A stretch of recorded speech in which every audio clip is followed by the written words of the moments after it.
Imagina despertar y descubrir que el mundo podría terminar hoy. En octubre de 1962, eso casi ocurrió. Esto no es ficción, esto fue real. Tras el fracaso de invasión a la Bahía de Cochinos, la Unión Soviética colocó secretamente misiles nucleares en Cuba, a solo 5 minutos de Estados Unidos. El mundo se convirtió en un tablero de ajedrez donde cada movimiento podría significar la aniquilación total. Bienvenidos a los días que cambiaron todo. Hoy reviviremos los 13 días más peligrosos de la historia, el momento en que la humanidad ha estado más cerca de un conflicto nuclear a gran escala, donde la supervivencia de la humanidad dependió de un solo bote en un submarino y una conversación secreta en Washington. El contexto y la obsesión. Tras la Segunda Guerra Mundial, el planeta quedó dividido entre las dos grandes superpotencias que habían liberado a la humanidad de los nazis. Dos bloques ideológicos, el capitalismo estadounidense y el comunismo soviético. Durante la Guerra Fría, Estados Unidos al mando de John F. Kennedy y la Unión Soviética, dirigida por Nikita Khrushchev, competían por influencia, tecnología y poder. Berlín, Corea, Vietnam, cada rincón y cada conflicto se convertía en un tablero de ajedrez para demostrar qué nación era la más poderosa. Ambas potencias acumulaban armas nucleares y buscaban posicionarlas lo más cerca posible del territorio enemigo, para ganar ventaja estratégica. Era una era de paranoia. Cada movimiento militar se interpretaba como una amenaza existencial. Entre 1959 y 1961, Estados Unidos desplegó en Turquía misiles Júpiter PGM-19, con ojivas nucleares de mediano alcance capaces de alcanzar Moscú en tan solo 10 minutos. Estados Unidos quería demostrar su compromiso con los países miembros de la OTAN, especialmente Turquía, que se sentía amenazada por el poder soviético en el Mar Negro. En ese momento, se creía que la URSS tenía más misiles intercontinentales que Estados Unidos, así que colocar misiles en Europa era una forma de equilibrar el juego. Para Moscú, este despliegue fue una provocación directa, y tras la Revolución Cubana de 1959, comandada por Fidel Castro, el Che Guevara y otros revolucionarios cubanos, Estados Unidos sintió que estaba perdiendo influencia en la zona, y esto no lo podía permitir, ya que tenía fuertes intereses económicos en Cuba, como empresas, bancos e ingenios azucareros. Así que en 1961 intentó derrocar a Fidel Castro, invadiendo la Bahía de Cochinos, invasión que terminó terriblemente mal para Estados Unidos. Este intento de invasión dejó a Castro sediento de protección y al líder soviético, Nikita Khrushchev, con una idea audaz y arriesgada. Khrushchev vio la oportunidad perfecta para nivelar la balanza. Su plan, poner misiles nucleares en Cuba. Y aquí comienza la historia de los 13 días donde la humanidad contuvo la respiración. Día 1. El descubrimiento. Era 16 de octubre de 1962. El reloj marcaba alrededor de las 9 de la mañana en Washington. La Casa Blanca aún no despertaba al caos que se avecinaba, pero en las oficinas de la CIA y de inteligencia militar, las alarmas sonaban. La razón era una carpeta de fotos aéreas tomadas por un avión espía U-2 sobre Cuba. Los analistas de la CIA habían trabajado sin descanso para interpretar las sombras y las estructuras. El veredicto fue inequívoco. Sitios de lanzamientos de misiles balísticos de mediano alcance estaban siendo construidos en suelo cubano. Los proyectiles no eran misiles antiaéreos, eran armas nucleares capaces de llevar una ojiva atómica. El jefe de la CIA, John McCone, junto al asesor de seguridad nacional, Bondi, se dirigieron de inmediato a la Casa Blanca para informar al presidente John F. Kennedy. Bondi entra al despacho Oval y pronuncia su frase que marcaría la historia. Señor presidente, los soviéticos han instalado misiles nucleares en Cuba. Kennedy guarda silencio, mira las fotos extendidas sobre su escritorio. Las imágenes son claras, precisas y letales. La noticia golpeó a Kennedy como un rayo. Los misiles podían ser lanzados en cualquier momento y alcanzar ciudades clave en tan solo 5 minutos. El factor más aterrador era el tiempo de alerta. El territorio de Estados Unidos ya no era un santuario. Kennedy actuó de inmediato, pero con la máxima discreción. Convocó a un pequeño grupo de sus asesores más confiables, un comité que sería conocido como el ExComm, Comité Ejecutivo del Consejo de Seguridad Nacional. El grupo estaba integrado por su hermano Robert Kennedy y el secretario de Defensa Robert McNamara, el secretario de Estado Dean Rusk y otros altos mandos militares de inteligencia. La primera orden de Kennedy fue clara: mantener el secreto absoluto. Si la noticia se filtraba, el pánico público y la presión del Congreso para un ataque inmediato harían imposible la toma de decisiones racionales. El ExComm se reunió por primera vez a las 11:50 de la mañana y continuó por la tarde. Las grabaciones de los archivos de la Casa Blanca revelan el caos y la intensidad del debate. El ejército, representado por los generales, abogaba agresivamente por una opción militar: atacar los sitios de misiles antes de que estuvieran operativos y después invadir Cuba. Kennedy, sin embargo, temiendo una escalada, preguntó: ¿cuál sería la respuesta soviética si atacamos Cuba? ¿Acaso sería la misma que nosotros tomamos cuando Japón atacó Pearl Harbor? La respuesta era obvia: sí. La URSS contraatacaría con todo, quizá en Berlín, quizá con sus propias armas nucleares desde Moscú. El camino a la Tercera Guerra Mundial parecía terriblemente corto. Al caer la noche, el EXCOM había reducido las opciones a dos. La primera, un ataque aéreo total seguido de una invasión a gran escala, y la segunda, un bloqueo naval. El mundo seguía sin saber que en esa noche del 16 de octubre el destino de la humanidad estaba siendo decidido en secreto en una mesa de la Casa Blanca. El primer día de la crisis termina en silencio, un silencio tenso, cargado de miedo. Día 2. 17 de octubre, la realidad de la amenaza. El sol se levantó sobre Washington, pero la atmósfera en el Salón Oval seguía siendo oscura. El 17 de octubre fue el día en que la crisis se volvió irrefutable. Más vuelos del avión espía U-2 habían regresado con imágenes de alta definición. Las fotografías ya no mostraban solo sitios de construcción, mostraban claramente misiles balísticos de mediano alcance listos para ser desplegados. Los expertos de inteligencia confirmaron que los misiles ya no estaban a días, sino a horas de estar operativos. El tiempo de alerta para las principales ciudades estadounidenses se había reducido a minutos. La capital estaba oficialmente bajo la mira nuclear soviética. Los generales del Pentágono presentan al presidente Kennedy una serie de mapas. Cada punto rojo en la isla representa una base soviética. Cada círculo azul dibujado sobre el mapa de Estados Unidos marca el radio de destrucción de un posible ataque. Kennedy observa en silencio. Por primera vez comprende que la amenaza nuclear no es una posibilidad lejana, sino real, inmediata y cercana. El EXCOM se reunió de nuevo. La presión de los militares para una acción inmediata era intensa. El jefe del Estado Mayor Conjunto, el general Maxwell Taylor, y el jefe de la Fuerza Aérea, Curtis LeMay, seguían empujando por la opción del ataque aéreo masivo seguido de una invasión total a Cuba. La Casa Blanca por primera vez ordenó a los planificadores militares calcular el costo humano de la invasión. La estimación fue brutal. Si invadían Cuba, los Estados Unidos perderían al menos 18,000 soldados, tan solo en la primera semana. Este cálculo fue un factor clave para que Kennedy se resistiera a la opción militar. La preocupación no era solo Cuba, sino Berlín. Berlín, que en ese momento se encontraba dividida todavía por un gran muro. Los asesores temían que si Estados Unidos atacaba a la URSS en Cuba, Khrushchev tomaría represalias invadiendo Berlín Occidental, una ciudad vital bajo el control estadounidense.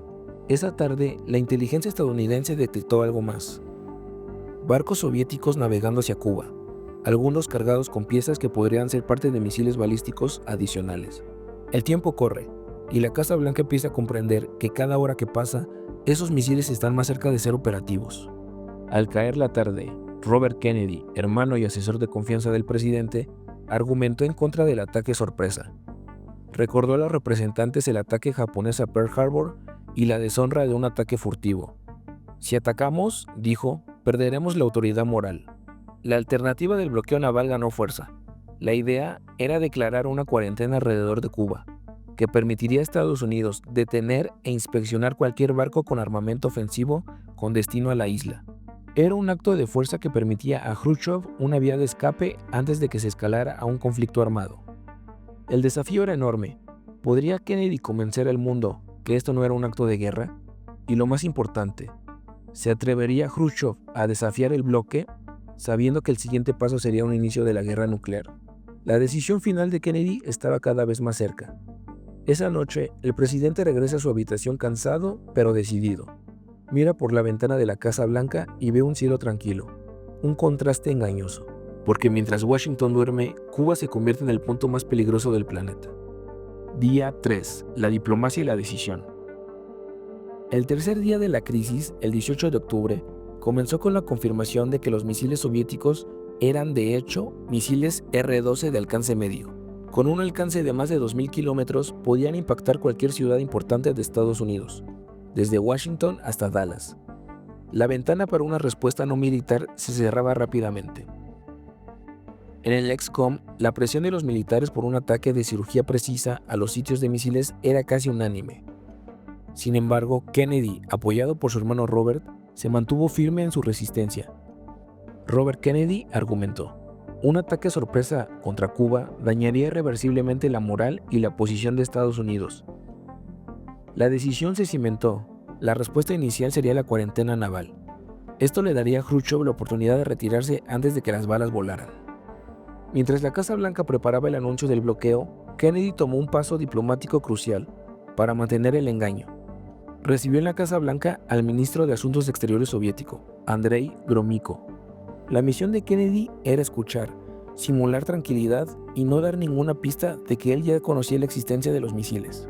Gromyko, en un acto de engaño calculado, le aseguró a Kennedy que la ayuda soviética a Cuba era puramente defensiva. Kennedy, con la carpeta de fotos aéreas sobre su escritorio, se limitó a leerle un comunicado que advertía contra la colocación de armas ofensivas en Cuba, sin revelar que ya tenía la prueba. Kennedy, actuando como si todavía estuviera en el limbo de la duda, ganó 24 horas cruciales para organizar la respuesta militar y preparar su discurso a la nación. En secreto, la Fuerza Aérea comenzó a mover sus recursos. Aviones de combate se posicionaron en el sureste de Estados Unidos. La Marina intensificó su presencia en el Atlántico. La movilización fue tan discreta que el Congreso y el público seguían sin saber nada. Se les había dicho a los pilotos y marineros que estaban en ejercicios de rutina. Al final del día, el presidente escribe en su diario una frase breve pero reveladora: no hay soluciones fáciles, solo opciones peligrosas. Día 4. Preparación para el anuncio. El viernes 19 de octubre, el ex-com centró su atención en la logística.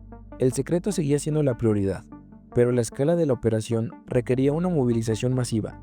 Cientos de aviones de combate fueron trasladados a bases aéreas de Florida. Las órdenes de la Casa Blanca a la Marina fueron precisas: prepararse para establecer un bloqueo total. Los miembros del ex-com dedicaron la mañana a perfeccionar los argumentos legales y diplomáticos para justificar el bloqueo. No querían que el mundo lo viera como un acto de guerra, sino como una cuarentena defensiva. El objetivo era claro: intercepción de material militar ofensivo, pero la línea entre cuarentena y acto de guerra era delgada y peligrosa. A pesar de que el plan de cuarentena ya estaba en marcha, los halcones militares no cedían. El general Curtis LeMay, jefe de la Fuerza Aérea, presionó a Kennedy, afirmando que el bloqueo era una señal de debilidad, que no detendría a Khrushchev. LeMay insistía en que la única solución honorable era invadir.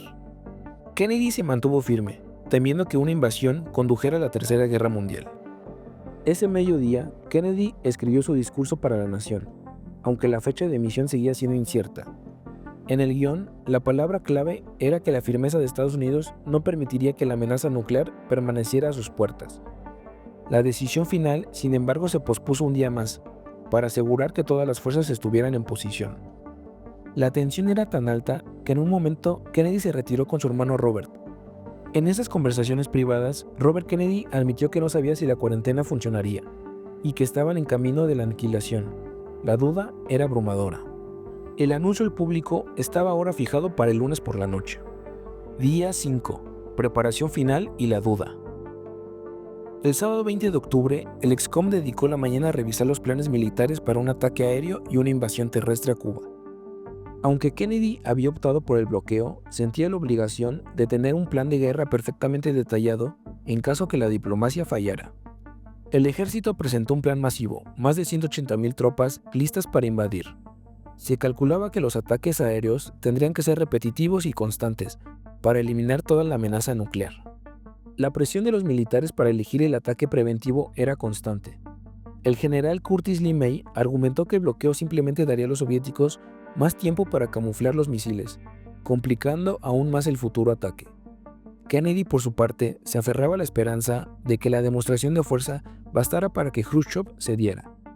Mantener el secreto era la única forma de evitar el pánico masivo y de sorprender a los soviéticos. Sin embargo, el tamaño de la movilización estaba haciendo que el secreto se derrumbara. En Florida, el transporte de equipos militares masivos y el movimiento de tropas era difícil de ocultar. Los periodistas, sintiendo que algo grave ocurría, comenzaron a presionar a la Casa Blanca. Los funcionarios del gobierno mintieron, diciendo que se trataba de una acumulación de fuerza de rutina. La tensión era tan alta que cualquier desliz podría haber desatado el pánico global antes de que Kennedy pudiera dirigirse a la nación. Kennedy había estado en un acto de campaña en el Medio Oeste para mantener la fachada de normalidad. Sin embargo, la gravedad de la situación lo obligó a regresar a Washington apresuradamente. La excusa oficial, un resfriado que le impedía continuar la gira. De vuelta en la Casa Blanca, Kennedy tomó la decisión final. El bloqueo naval era la estrategia inicial. El anuncio sería el lunes por la noche. La Marina recibió las órdenes finales secretas para establecer la línea de cuarentena a 500 millas náuticas de Cuba. Los documentos que detallaban la crisis y la decisión final fueron enviados a los líderes aliados europeos y latinoamericanos con una nota urgente y personal de Kennedy. El mundo estaba a punto de saber la verdad y el miedo estaba a punto de convertirse en una realidad global.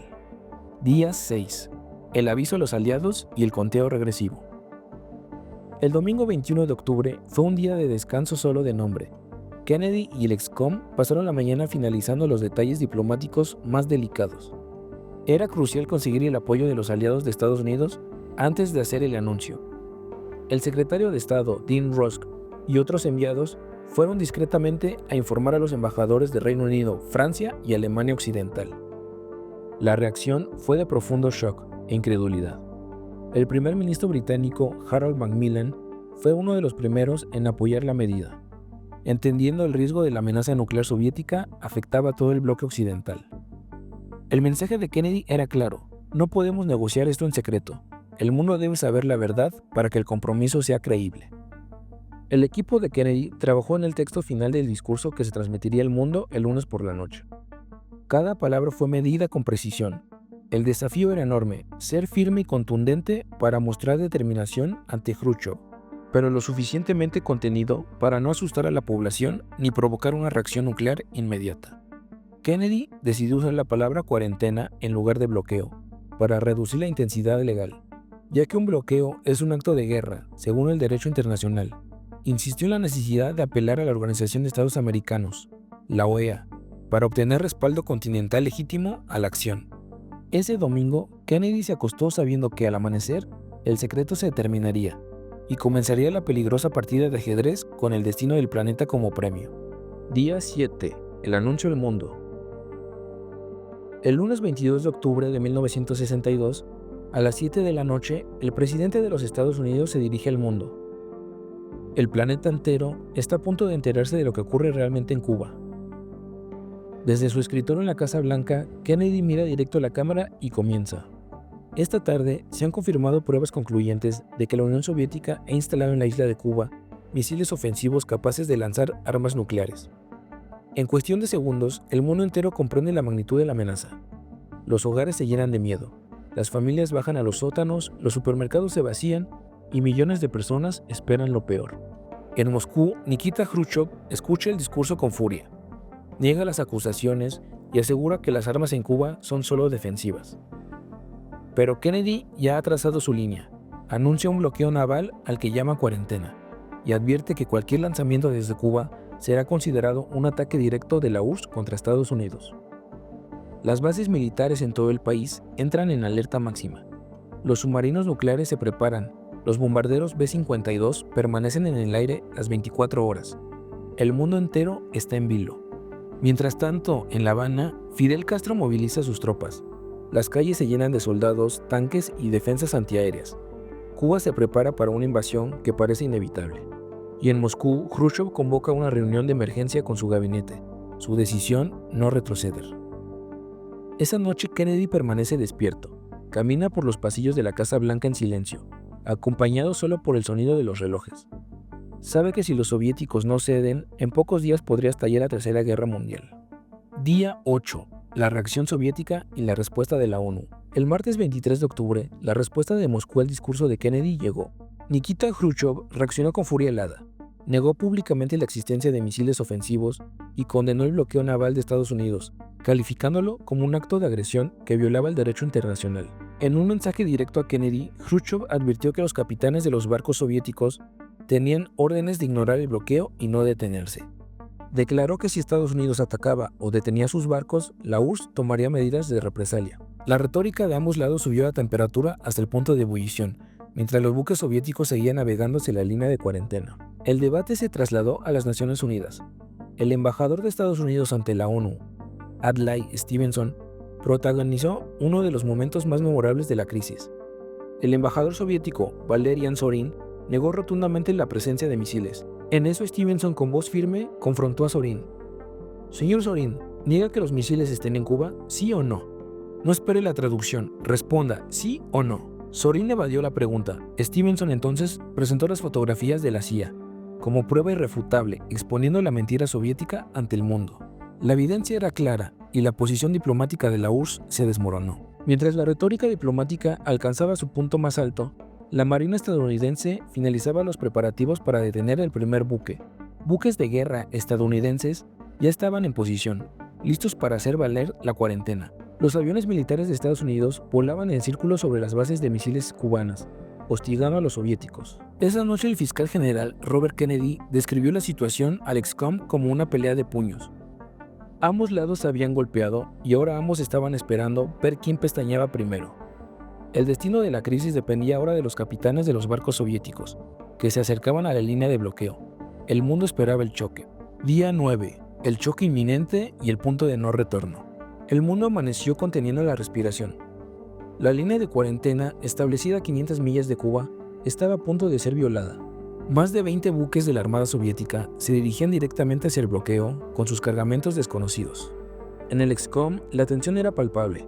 Los militares seguían insistiendo que era el momento de actuar, de interceptar y detener los barcos a la fuerza si era necesario. Kennedy, sin embargo, deseaba fervientemente evitar el primer disparo. Sabía que la primera bala, sin importar de qué lado viniera, podría ser el inicio del fin. Los destructores estadounidenses estaban en sus posiciones, listos para la interceptación. La orden de Kennedy era clara: no abran fuego a menos que ellos lo hagan. De repente llegó la noticia. Varios buques soviéticos se detuvieron y otros cambiaron de rumbo, alejándose del bloqueo. Khrushchev había emitido una orden de último minuto. Algunos barcos continuaron su curso, pero los que transportaban el material más sensible dieron media vuelta. Un alivio momentáneo barrió el salón oval. Dean Rusk, secretario de Estado, lo resumió en una frase que pasó a la historia. Nos hemos mirado el uno al otro y creo que ellos han parpadeado primero. Este fue un momento crítico. Khrushchev había cedido, aunque ligeramente, mostrando que no estaba dispuesto a forzar una confrontación naval directa. Sin embargo, los misiles en Cuba seguían allí y estaban volviéndose operativos. A pesar del alivio superficial, la amenaza terrestre seguía latente. Los misiles en Cuba estaban ahora completamente operativos. La inteligencia de Estados Unidos recibió informes de que los soviéticos estaban recibiendo órdenes de camuflar y armar los misiles con ojivas nucleares. La posibilidad de un ataque de primer golpe por parte de la URSS era ahora una preocupación muy real. Esa noche Khrushchev envió una carta personal y secreta a Kennedy, un intento desesperado de encontrar una solución lejos de los focos. La carta era una mezcla de súplica y amenaza, sugiriendo un intercambio: los misiles de Cuba a cambio de que Estados Unidos prometiera no invadir la isla. Era la primera grieta en el muro de confrontación, una señal de que en Moscú también estaban asustados. Día 10. El bloqueo se cierra y la pelea en la ONU. El jueves 25 de octubre, el bloqueo naval se hizo más estricto. La Marina de Estados Unidos tenía órdenes de cerrar la línea de cuarentena a un círculo más estrecho de 500 millas náuticas. Aunque la mayoría de los barcos soviéticos con armas ofensivas había dado la vuelta, el destructor estadounidense, el USS Joseph P., hizo el primer contacto directo con un buque de carga sospechoso. Un buque libanés Marukla fue abordado y revisado. El resultado fue negativo para armamento ofensivo. Aunque la acción no detuvo misiles, envió un mensaje inequívoco. El bloqueo era real y Estados Unidos estaba dispuesto a hacerlo cumplir. La confrontación se intensificó en la sede de las Naciones Unidas. El embajador de Estados Unidos, Adlai Stevenson, protagonizó su icónico enfrentamiento con el embajador soviético, Valerian Zorin. Stevenson presionó a Zorin para que admitiera o negara la existencia de los misiles en Cuba, pero Zorin se negó a responder. En un momento de drama histórico, Stevenson presentó públicamente las fotografías de reconocimiento U-2 ampliadas, mostrando los misiles soviéticos. Estoy preparado para esperar su respuesta hasta que el infierno se congele, declaró Stevenson. La imagen de Zorin expuesto, sin poder negar la evidencia visual, fue una victoria diplomática crucial para Kennedy y desacreditó las mentiras de Khrushchev ante el mundo. El ExComm Aunque alentado por la victoria en la ONU, recibió noticias inquietantes. La inteligencia confirmó que las fuerzas soviéticas en Cuba no solo tenían los misiles de mediano alcance, sino también misiles nucleares tácticos de corto alcance, que los militares soviéticos podían usar por su propia autoridad sin consultar a Moscú. Esta fue una revelación aterradora para Kennedy. La guerra por accidente era una amenaza real. Día 11. La carta desesperada y la ofensiva de paz. El ejército de Estados Unidos no cedía. La presión para iniciar el ataque aéreo era constante. El Comando Aéreo Estratégico, o SAC, Strategic Air Command, había escalado su alerta a DEFCON 2, un escalón por debajo de la guerra total sin permiso de Kennedy. La tensión entre el poder civil y militar era palpable. En paralelo, un segundo factor amenazaba con descarrilar la diplomacia. Fidel Castro, el líder cubano, sintiéndose expuesto, envió una carta a Khrushchev suplicando que la URSS lanzara un ataque preventivo contra Estados Unidos. Este mensaje demostraba que la situación en Cuba era aún más inestable de lo que Washington y Moscú pensaban.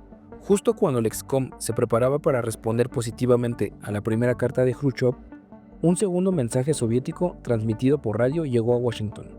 Este mensaje era totalmente diferente. El tono era duro, formal y añadía una nueva peligrosa condición. La URSS retiraría sus misiles de Cuba solo si Estados Unidos retiraba sus misiles Júpiter de Turquía. El ExComm se dividió. El ala militar lo vio como un intento de humillación pública. Sin embargo, Robert Kennedy propuso la solución: ignorar la segunda carta y responder solo a la primera. La estrategia era clara: aceptar el acuerdo de no invasión y no mencionar públicamente la condición sobre Turquía. La negociación final estaba servida, pero la amenaza de la guerra seguía acechando. Día 12, el día más peligroso de la historia. El sábado 27 de octubre es recordado por los historiadores como el día más peligroso de la crisis y quizás de la historia. El día comenzó con una escalada militar catastrófica. Un avión espía U-2 de Estados Unidos, pilotado por el mayor Rudolf Anderson, fue derribado sobre Cuba por misiles antiaéreos soviéticos. El piloto Rudolf Anderson muere en el acto. Es el primer y único soldado estadounidense caído durante esta crisis. En la Casa Blanca las alarmas se disparan. Los jefes militares exigen venganza, un ataque aéreo contra las bases cubanas, pero el presidente John F. Kennedy se niega. No habrá respuesta sin mi orden directa. Mientras la Casa Blanca lidiaba con el derribo, otro peligro se gestaba bajo el mar. Un submarino soviético, el B-59, navega en las profundidades con una tripulación exhausta. Llevan más de 4 días sin comunicación con Moscú. El calor dentro del submarino supera los 45 grados. El aire es escaso. Los hombres apenas pueden respirar. De repente, el silencio se rompe. Los radares del B-59 detectan explosiones en la superficie. Son cargas de profundidad estadounidenses, lanzadas para obligar al submarino a emerger. Pero la tripulación soviética no lo sabe, piensan que la guerra ya ha comenzado. En el puesto de mando, el capitán Valentín Savitsky grita: nos están atacando, debemos responder. El B-59 cargaba con varios torpedos con cabeza nuclear de 15 kilotones, la misma potencia que la bomba de Hiroshima. Si los lanzan, la flota estadounidense sería destruida de inmediato, y la respuesta de Estados Unidos sería una guerra nuclear total. Para lanzar el torpedo nuclear se requiere el voto unánime de 3 oficiales a bordo: el capitán Savitsky, el comisario político Iván Maslenikov y el segundo al mando, Vasily Arkhipov. Los 2 primeros votan a favor de lanzar los torpedos, creen que la guerra ya ha empezado, pero el tercero, Arkhipov, permanece en silencio. Finalmente, con voz firme dice: no dispararemos, no tenemos confirmación de Moscú. Si estamos equivocados, destruiremos el mundo entero. Esa decisión tomada en una cabina calurosa a más de 100 metros bajo el mar salvó a la humanidad. Arkhipov convenció al capitán de emerger y esperar órdenes. El B-59 subió a la superficie, rodeado por destructores estadounidenses, pero sin lanzar los torpedos. El nombre de Vasily Arkhipov casi no aparece en los libros de historia, pero su decisión de mantener la calma cuando todos los demás creían que el fin había llegado fue la razón por la que hoy el mundo aún existe. Con todo el mundo temblando, la diplomacia secreta entró en acción. En la Casa Blanca, Robert Kennedy se reunió en secreto con el embajador soviético Antonelli Dobrynin. Robert Kennedy reiteró la propuesta de ignorar la segunda carta de Khrushchev, la de los misiles en Turquía, y aceptar el trato de la primera, retirada de los misiles en Cuba a cambio de la promesa de no invadir la isla. Pero Robert Kennedy fue más allá. Prometió que de forma clandestina y sin anunciarlo públicamente, Estados Unidos retiraría sus misiles en Turquía. El trato fue cerrado, El destino del planeta se había negociado en una reunión a espaldas de los medios y del mundo. Día 13. El mundo respira aliviado. El domingo 28 de octubre fue el día que el mundo finalmente pudo respirar. En la mañana un mensaje de Nikita Khrushchev fue transmitido por radio en Moscú. En él, el líder soviético anunciaba que, en respuesta a las garantías de Estados Unidos de no invadir Cuba, la Unión Soviética había ordenado el desmantelamiento y la retirada de todos los misiles nucleares de la isla. La noticia fue recibida con un alivio inmenso en todo el mundo. Las sirenas antiaéreas fueron silenciadas. Los refugios nucleares se vaciaron y la gente salió a las calles para celebrar. La amenaza de la Tercera Guerra Mundial, que había aterrado a millones durante 13 días, se había terminado. En Washington, Kennedy y el ex-com recibieron la noticia con una mezcla de cautela y triunfo. La diplomacia secreta había funcionado. La confrontación había terminado. Aunque Khrushchev había anunciado la retirada, los detalles logísticos fueron complejos. Cuba, bajo el liderazgo de Fidel Castro, se sintió marginada y traicionada por el acuerdo entre las superpotencias. Castro se negó inicialmente a permitir las inspecciones de la ONU para verificar la retirada de los misiles, complicando la verificación de Estados Unidos. La Casa Blanca, por su parte, emitió una declaración pública aceptando el acuerdo y reiterando su compromiso de no invadir Cuba. Se hizo un esfuerzo concertado para presentar el acuerdo como una victoria diplomática sin humillar a Khrushchev, para que éste pudiera mantener su autoridad en casa y evitar futuras provocaciones. A medida que los misiles eran cargados de nuevo en los barcos soviéticos para ser retirados de Cuba, la crisis de los misiles dejó una huella indeleble en la geopolítica mundial. La lección más importante fue la urgencia de la comunicación. La falta de una línea directa entre Washington y Moscú había casi llevado al mundo al borde del abismo. En los meses siguientes se implementó el famoso teléfono rojo, una línea de comunicación directa y segura entre los dos líderes. Aunque la Guerra Fría continuó por décadas, la crisis de los misiles en Cuba fue un punto de inflexión. Fue el momento en que las dos superpotencias se miraron a los ojos y comprendieron la delgada línea que separaba la guerra total de la supervivencia. La humanidad había evitado su propia aniquilación, pero el miedo a las armas nucleares nunca volvería a desaparecer. El 28 de octubre de 1962, el mundo se alejó del borde del abismo. La crisis de los misiles en Cuba no se resolvió con una victoria militar, sino con una negociación secreta forzada por el miedo a la aniquilación mutua. El legado de esos 13 días es simple: obligó a las dos superpotencias a madurar. El mundo había aprendido que la comunicación, por muy difícil que fuera, era la única alternativa a la destrucción total. El teléfono rojo fue el símbolo que, incluso en el apogeo de la Guerra Fría, la humanidad había encontrado un precario camino hacia la supervivencia. El sacrificio de ese día no fue en batalla, sino en la cautela y en el voto solitario de hombres como Vasily Arkhipov, que se negaron a apretar el botón. La crisis de los misiles fue el día más aterrador de la historia, pero también fue el día en que, irónicamente, la humanidad aprendió la lección más importante de todas: que la guerra nuclear no es una opción. Si te apasiona conocer los días que definieron el rumbo de la humanidad, por favor suscríbete a este canal y acompáñanos en otro viaje a través del tiempo, porque aún quedan muchos días que cambiaron todo.